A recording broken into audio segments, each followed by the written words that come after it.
교회를 개척하고 매일 저녁에 한 장씩 창세기 1장부터 강해를 했는데요. 창세기가 끝나네요. 50장이 되었습니다.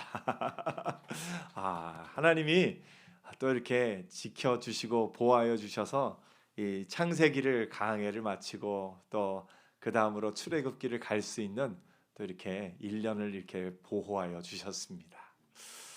창세기를 보면서 하나님이 하시는 일이 참 놀랍습니다. 하나님께서 창세기를 통해서 우리에게 인류의 역사와 우리의 모든 기원에 관한 것들을 우리가 꼭 알아야 되는 것들을 다 이야기를 해주셨어요. 창세기에는 11장까지는 1장부터 11장까지와 12장부터 50장까지 크게 두 부분으로 나뉘는데 앞에서는 4개의 중요한 사건을 말해 줍니다. 뒤에서는 4명의 중요한 인물이 나옵니다. 4명의 중요한 인물은 누굴까요? 아브라함과 이삭과 야곱과 요셉. 우리가 족장들이라고 부르는 그 4사람의 이야기가 뒷부분에 나오고요. 앞에 1장부터 11장까지는 하나님의 창조, 인간의 타락, 그다음에 이렇게 바벨탑 사건, 언어를 또 이렇게 노아의 홍수에 이르기까지 그런 일들을 이제 앞부분에 4가지의 중요한 사건들이 기록되어 있습니다. 그것을 통해서 하나님이 이 땅 가운데 어떻게 죄가 들어왔으며 그 죄로 말미암아 인간들이 얼마나 어떻게 타락했었고 하나님이 그들을 심판하신 것을 한번 보여주시면서 이제 너희는 심판받지 않을 자로 살아라 하는 말씀을 주셨는데 여전히 또 심판받을 인간의 모습들을 봅니다. 그래서 하나님이 아예 한 민족을 통하여서 한 민족을 택하시고 아브라함을 택하시고 아브라함과 그 후손들이 이루는 민족을 통하여서 하나님의 역사하심과 하나님이 얼마나 어떻게 사랑하시는지를 하나의 본으로서 하나의 모형으로서 보여주기로 작정을 하셨습니다. 그래서 그 아브라함과 그의 후손들과 그 이스라엘 백성을 통하여서 우리가 하나님 앞에서 어떤 모습인지를 보아 알 수 있게끔 한 민족을 택하사 그들을 통해서 한 모형으로 우리에게 보여주신 것을 봅니다. 그 아브라함과 이삭과 야곱과 요셉 4명의 삶을 보면 4명의 삶만 봐도 우리의 신앙의 여정이 어느 정도는 보이는 것 같습니다. 4명의 특징이 있어요. 아브라함은 처음 하나님을 믿고 따라서 그 하나님이 주시는 은혜 가운데 그 약속을 처음 믿었던 사람입니다. 근데 그 아브라함에게는 어떤 믿음이 있었냐면 내 아들마저 하나님께 드려도 하나님이 죽은 자 가운데서 그를 다시 살리실 것이다 하는 그런 믿음이 있었어요. 그 아들 이삭은 그 아버지의 말에 그대로 순종하는 아들이었어요. 그래서 자신을 제물로 데리러 갈 때도 그 아버지의 말에 그대로 순종했던 이삭이고 그 아버지가 데리고 온 여인과 결혼하고 그곳에 살았던 이삭의 모습을 봅니다. 야곱의 모습을 보면 조금 내 의지대로 내 뜻대로 내 꾀로 무언가를 하려고 평생을 살았는데 평생을 내 힘으로 하려다 보니까 오히려 두려움이 있었고 그 내 힘으로 하려는 가운데 이런 일 저런 일을 겪으면서 험난한 인생의 세월을 보낸 야곱의 모습을 우리가 볼 수 있었습니다. 마지막으로 요셉의 모습을 보면 무슨 일을 하든지 형통한 하나님이 나를 이곳으로 보내셨으니 하는 믿음이 있어서 그가 그 삶 가운데 감옥에 가도 형통하고 종으로 팔려가도 형통하고 모든 일 가운데 하나님이 그것을 선으로 바꾸사 그 삶을 인도하신 것을 봅니다. 이 아브라함과 이삭과 야곱과 요셉이 어떻게 보면 우리 신앙에 좀 이렇게 아주 처음부터 이런 어떤 부분을 조금씩은 보여주는 것 같습니다.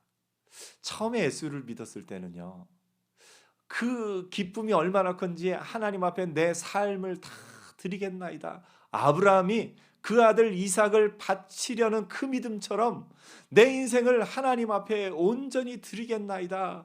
그런 믿음으로 우리가 하나님 앞에 온전히 헌신할 때가 있습니다.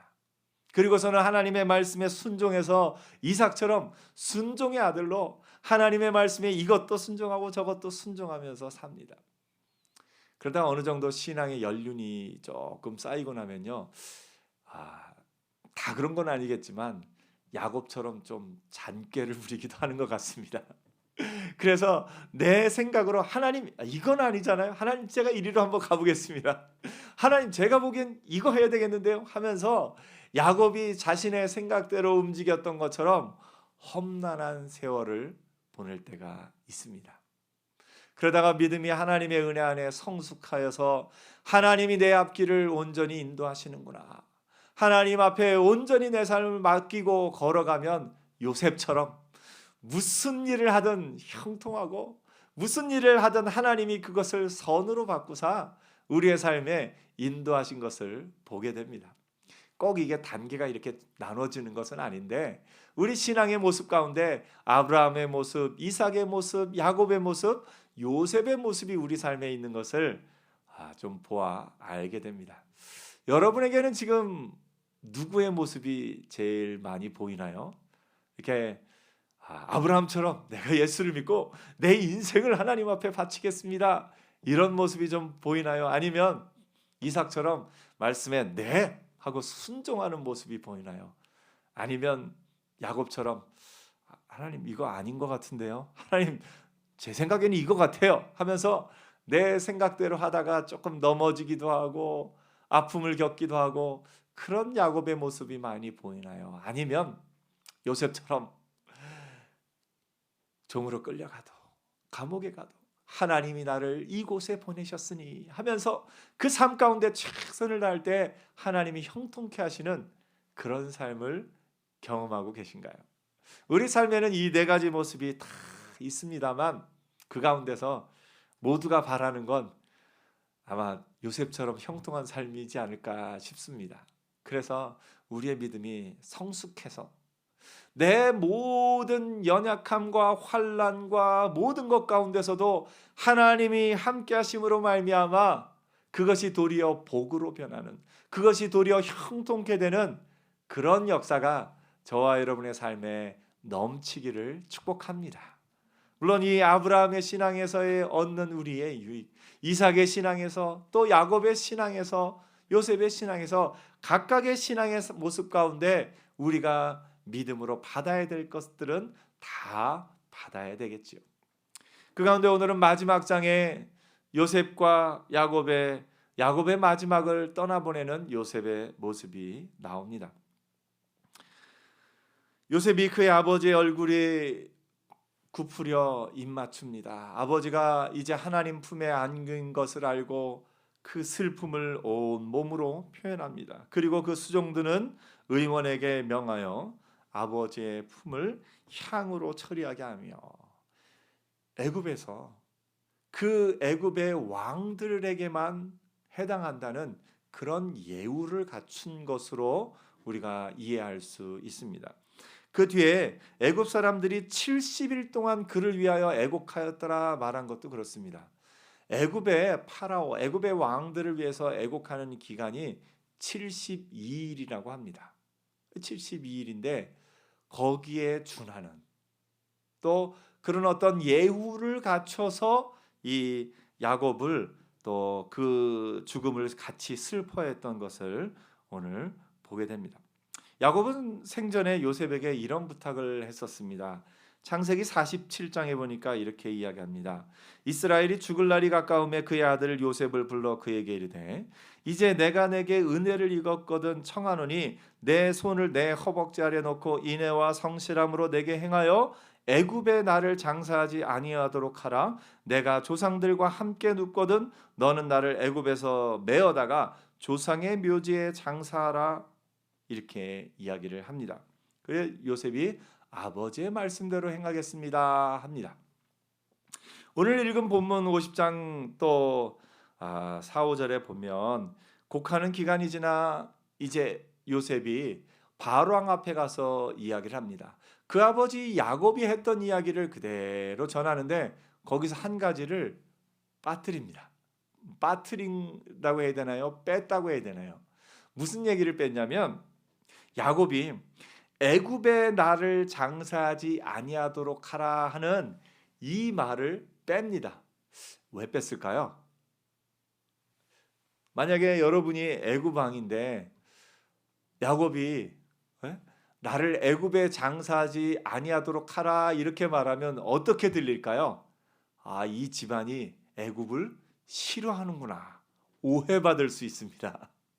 그래서 요셉이 그 아버지의 마음을 전할 때 다른 이야기, 우리 아버지가 나로 맹세하게 하여 이르되 내가 죽거든 가나안 땅에 내가 사놓은 그 묘실에 장사하라, 그 말은 전하지만 그 애굽 왕 바로 앞에 그 아버지가 한 말, 나를 애굽에 장사하지 말라, 이 말은 전하지 않습니다.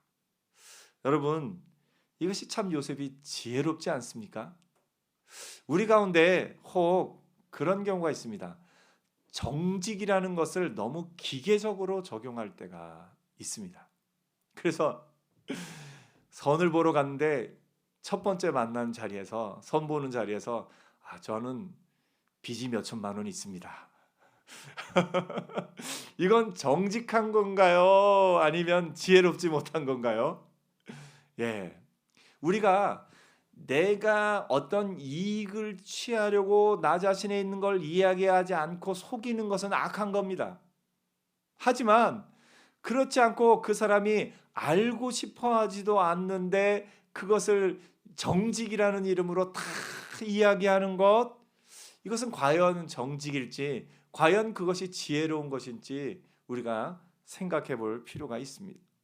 요셉이 정직이라는 것을 기계적으로 적용했다면 그 아버지의 말을 그대로 다 바로에게 말했을 겁니다. 만약에 기계적으로 적용했다면 그렇죠. 그런데 요셉은 그것을 기계적으로 적용하지 않고 나를 애굽 땅에 묻지는 말아달라, 이 말은 살짝 뺍니다. 이것을 뺀다고 해서 이것이 거짓이 되는 것 아닙니다. 사실 정직이라는 그런 것에 대해서 윤리학자들이 참 어떤 부분에 있어서는 아주 어려운 난제를 냅니다. 어떤 난제를 내냐면 집에 유대인을 숨기고 있어요. 그런데 어느 날 독일군 군사들이 와서 물어봅니다. 너희 집에 유대인을 숨기고 있느냐? 여러분 같으면 뭐라고 대답하시겠습니까? 너희 집에 유대인을 섬기고 있느냐? 정직이라는 관점에서 보면 그 왜 칸트라는 철학자가 그 순수이성 비판 그런 곳에서 정언 명령 얘기하면서 정직은 그 자체가 어떤 선이기 때문에 그대로 해야 된다, 뭐 그런 어떤 관점에서 보면 솔직하게 정직을 말해야 되니까 숨기고 있습니다 얘기를 해야 되겠죠. 또 다른 어떤 윤리학자들은 그것을 보면서 아니다, 사람의 생명이 오가는 것, 도덕에도 어떤 이 뭐랄까 우선순위가 있고 점수가 높은 게 있고 낮은 게 있는데 사람의 생명이 좌우되는 이런 일인데 그것을 정직하게 말하는 것과 생명을 살리는 것 어느 것이 더 높느냐, 이걸 가지고 또 이야기하기도 합니다. 사실 도덕에 대한 것에 있어서는 무어라 결론을 한 가지로 내리기에는 복잡한, 그리고 이런 예들은 아주 극단적인 예로서 우리의 삶에는 잘 일어나지 않는 아주 극단적인 예로서 논쟁을 하기 때문에 뭐라고 명확하게 답을 내린다고 해서 그에 대한 반론이 다 사라지는 것은 아닙니다. 이런 의견도 있고 저런 의견도 있습니다. 하지만 우리가 정직을 너무 기계적으로 적용해서 그 모든 것 가운데 상대방이 알고 싶어 하지도 않는데 괜히 이야기하면서 상대를 기분 나쁘게 하고 상대를 화나게 하고, 그러면서 상대가 화를 내고 나면 나는 정직했을 뿐인데 왜 이거 가지고 화를 내느냐고 이렇게 말하는 경우가 있습니다. 오늘 여러분, 정직이라는 도덕적 가치는 우리가 지켜야 되겠지만 정직으로서 내가 어떤 이 말하지 않음으로써 내가 어떤 이익을 취하는 그런 악한 의도가 아니라면 내가 밝혀야 되는 것과 밝히지 않아야 되는 것 사이에서 지혜를 얻는, 지혜를 지니고 말하는 은혜가 있기를 축복합니다.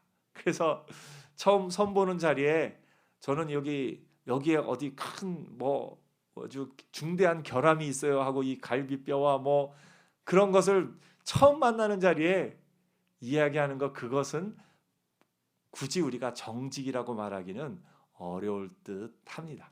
그래서 이 요셉이 그 아버지가 한 말 가운데 나를 애굽에 묻지는 말아달라 이렇게 말하는 것, 그것을 말하지 않았다고 해서 요셉이 정직하지 않다고 말하는 것은 아닙니다. 요셉은 그 핵심을 분명하게 전달했고, 그것을 자기가 숨김으로써 어떤 이득을 취한 것이 아니라 그 핵심을, 그 아버지가 말한 것의 핵심을 상대방이 기분 나쁘지 않게 전달하는 지혜로운 말을 하였다라고 우리가 볼 수가 있습니다.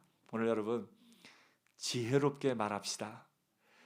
괜히 내가 말해놓고 상대방이 화를 낼 때 왜 화를 내냐고, 나는 정직하게 말했을 뿐인데 이렇게 하는 것이 아니라 상대의 기분을 상하게 하지 않는 것도 지혜고, 내가 그것으로 악한 이익을 취하지 않는 것도 우리가 해야 될 일이고, 이 두 가지를 동시에 가지면서 우리 그리스도인들이 뱀처럼 지혜롭고 비둘기처럼 순결한 믿음의 사람으로 사는 은혜가 있기를 축복합니다.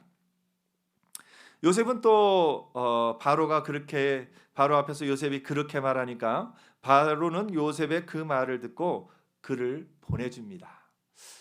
여러분이 왕이라면 요셉을 쉽게 보내주겠습니까? 사실은 쉬운 일은 아닙니다. 요셉이 가서 안 오면 어떡할 텐데요. 요셉이 사람들을 이끌고 가서 거기에 눌러 앉으면 어떻게 할 거라고요. 굉장히 먼 길이기 때문에 그렇습니다. 이 바로왕은 요셉을 신뢰하기 때문에 그를 보내줍니다. 또 바로왕의 한 말을 보면 마지막에 올라가서 내 아버지를 장사하라 말한 다음에 꼭 다시 돌아오라 이런 말도 안 합니다. 왜 그렇습니까? 요셉을 신뢰하기 때문에 그렇습니다. 오늘 저와 여러분이 세상 가운데서 바로왕 앞에 신뢰를 얻고 바로왕 앞에 인정을 받은 요셉처럼 신뢰받는 사람이 되기를 축복합니다. 믿음의 사람은 신뢰를 지니고 있는 사람입니다. 요셉은 그 삶 가운데 어디 가서나 최선을 다했고, 그 삶 가운데 자신에게 주어진 책임을 다했기 때문에 바로 왕도 인정을 하는 겁니다. 요셉, 네가 간다면 가도 좋다. 가도 좋다. 누군가 여러분에게 무언가를 맡길 때 그것이 믿고 맡길 수 있는 그런 하나님의 사람들이 되기를 축복합니다. 저도 기도하면서 하나님이 동서울 광염교회 물질을 주셨을 때 그 물질을 헛된 곳에 쓰지 않고 바르게 쓰는가, 저 자신을 또 한번 돌아보고 기도하면서 하나님이 원하시는 뜻대로 이 땅 가운데서 이 교회가 하나님이 기뻐하시는 일들을 위해서 재정을 쓸 수 있게 하옵소서 기도하면서 한 걸음 더 또 이렇게 하나님이 신뢰할 만한, 하나님이 여기다가는 물질을 주어도 헛된 곳에 쓰지는 않는구나, 거짓으로 쓰지는 않는구나, 그것을 신뢰하실 수 있을 만한 그런 교회, 그런 또 되기를 위해서 기도하면서 하고 있습니다. 여러분 부모님이 여러분을 신뢰할 수 있는 사람들 되기를 축복합니다. 여러분의 친구가 여러분을 신뢰할 수 있는 사람들 되기를 축복합니다. 여러분 직장의 상사들이 여러분에게 일을 맡길 때 저 사람에게는 믿고 맡겨도 돼. 이런 말을 들을 수 있는 하나님의 사람들 되기를 축복합니다. 그래서 믿음의 사람의 트레이드마크, 신뢰. 그래서 왜 나를 신뢰 안 하세요? 이렇게 묻는 사람이 아니라 나를 신뢰할 수밖에 없게끔 그것을 만드는 사람. 그런데 이 신뢰는 하루아침에 쌓이지는 않습니다. 신뢰는 하나하나 쌓아 올립니다. 하나하나 쌓아 올리는데 참 사람이 묘한 게요, 거짓이 들어가면 신뢰가 무너집니다. 거짓이 들어가면 정직하게 행했던 모든 것도 무너져 내릴 수가 있습니다. 여러분, 우리가 모일 자리에서 제가 한국기독교연합봉사단 일을 하면서도 제일 조심했던 게 뭐냐면, 우리가 몇 명이 모여서 이 일을 했습니다 할 때, 예를 들면 한 47명이 모여서 어떤 일을 했을 때 50여 명이라고 절대 이야기하지 않습니다. 왜냐하면 사람의 마음에는 사실 숫자를 조금 부풀리고자 하는 마음이 있습니다. 조금 더 많아 보이고요, 조금 더 큰 일을 한 것처럼 보이고요, 조금 더 내가 어떤 일을 잘 이뤄냈다, 그것을 듣고 싶어 할 때가 있습니다. 그런데 내가 47명을 50명이라고 말하는 순간, 누군가 그것이 잘못되었다는 걸 깨닫는 순간, 내가 그동안에 했던 모든 일들이 퀘스천 마크가 찍히는 겁니다. 그래서 신뢰는요, 쌓기는 참 힘든데요, 무너지기 시작하면요, 와르르 다 무너져요. 그래서 여러분, 신뢰를 쌓으려면 어떻게 하는 수밖에 없냐면요, 하나님 앞에서 살아야 됩니다. 사람 앞에서 살아서는 신뢰가 쌓이지 않습니다. 사람 앞에서 살았는데 그 사람이 없다고 생각했는데 어느 순간 그 사람에게 그 눈에 띄면 그 모든 신뢰는 무너지기가 참 쉽습니다. 그래서 여러분, 믿음의 사람이 신뢰의 사람으로 살기 위해서는 무슨 일을 하든지 마음을 다하여 주께 하듯 하고 사람에게 하듯 하지 말라. 골로새서 말씀처럼 우리가 하나님 앞에서 공부하고 하나님 앞에서 일하고 하나님 앞에서 내가 맡은 모든 것을 행하여 나갈 때 그 사람에게 신뢰가 쌓이는 사람이 되는 겁니다. 신뢰가 쌓이는 겁니다. 그래서 여러분, 하나님 앞에서 살아서 신뢰받는 사람으로 살기를 축복합니다. 여러분이 받는 신뢰가 얼마나 큰 가치인가를 깨닫고 그것을 무너뜨리지 않기 위해서 더 성실하게, 더 정직하게 믿음으로 나가는 은혜가 있기를 축복합니다. 옆에 한번 얘기해 주세요. 저의 트레이드 마크는 신뢰입니다. 아멘? 조금 말하기가 부끄럽나요? 그러면 이렇게 얘기해 주세요. 저의 트레이드 마크가 신뢰가 될 겁니다. 아멘?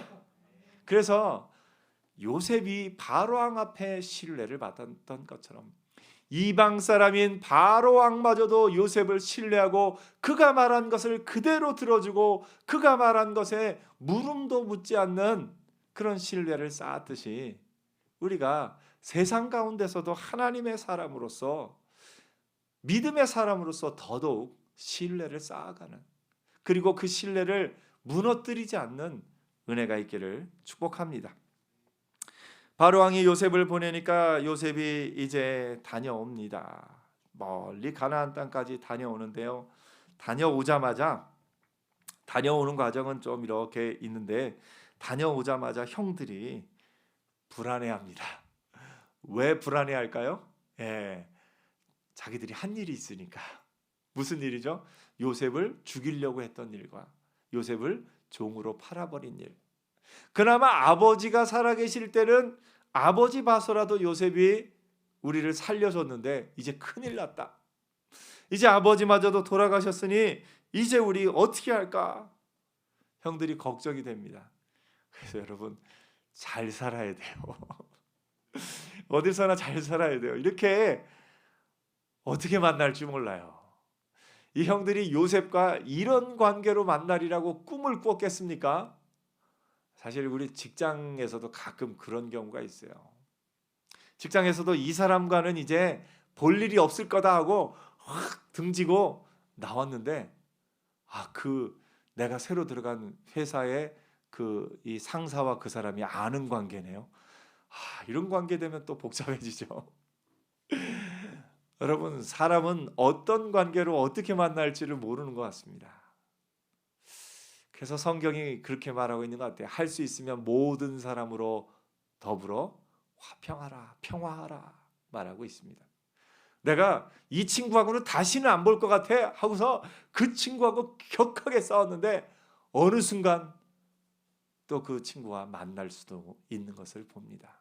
그래서 우리의 마음 가운데 이런저런 생각들이 있겠지만 할 수 있으면 모든 사람과 화평할 수 있고, 혹 그렇지 않다면 그 마음 가운데 하나님이 주셔서 하나님이 마음들을 움직여 주셔서 서로 원수로 다시 만나는 일은 없게 해달라고 우리가 기도할 또 필요도 있는 것 같습니다. 형제들이 요셉을 보고 두려워합니다. 그리고 요셉에게 말합니다. 아버지의 마지막 유언이 있었어 하면서 아버지가 너로 또 우리 죄를 용서하고 이렇게 지내라 이렇게 그 얘기를 요셉에게 합니다. 그 얘기를 들으면서 요셉이 웁니다.